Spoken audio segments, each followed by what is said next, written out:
Well, what I can do is I can tell you how the American people view this, and what they view this as, the media working with the Democrats in order to create narratives. And I mean, they were frothing at the mouth at this story to begin with, and they were punching out all these narratives for about 7 or 8 days, and then the narrative mill started to slow down. I mean, it was a cover-up, quid pro quo. Trump tried to keep the whistleblowers' complaint from Congress. Then when the narratives all went down, they went after Giuliani. They subpoenaed Giuliani. When the narrative started to settle, public sentiment's starting to turn. And I think you'll see in polls that the public sentiment's starting to turn around a little bit here. If you look at the New York Times article breaking the story about the whistleblower running to the intelligence community headed by Schiff, you'll see that they even hedged in it. It looked like they were running press or PR for the Democrats. It said, the whistleblower running to Schiff's aid shows how determined he was to get this information out.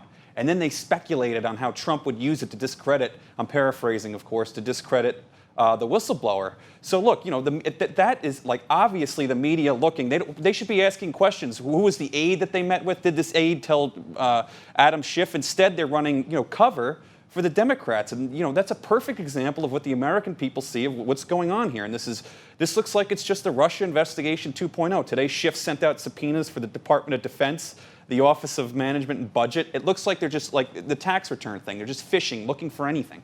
Right, and it reminds me, too, of this time last year. I mean, yesterday was the anniversary of the confirmation of Supreme Court Justice Brett Kavanaugh, and what did we see during that entire hearing in the Senate? We saw first an allegation that was unsubstantiated, uncorroborated, no proof whatsoever, a baseless allegation that people ended up not believing. And when that allegation, the details of that allegation began to fall apart, what did the Democrats do? They trotted out another accuser. And when the second accuser's allegations began to fall apart, what did they do? They trotted out a third accuser, and on down the line to try to keep their narrative alive, even as it was being exposed as a lie.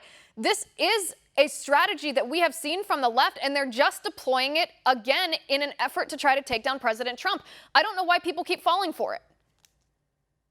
Look, and I came on the show last week or a week before when the transcript was released, and everybody was acting like after the fact that quid pro quo still happened. And I said, it's almost like the transcript wasn't released. We're still there. It's almost like the transcript wasn't released, that this never happened. What could that whistleblower know that I don't know at this point?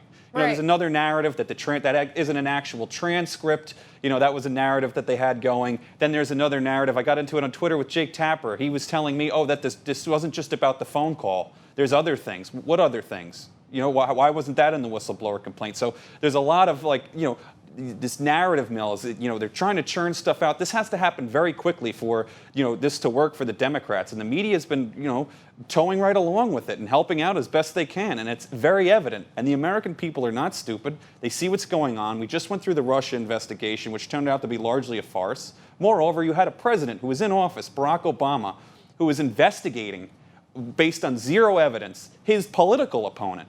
So it's really strains credulity for people to think that this was a problem for President Trump to ask if the former Vice President Biden used the office to enrich himself and his family.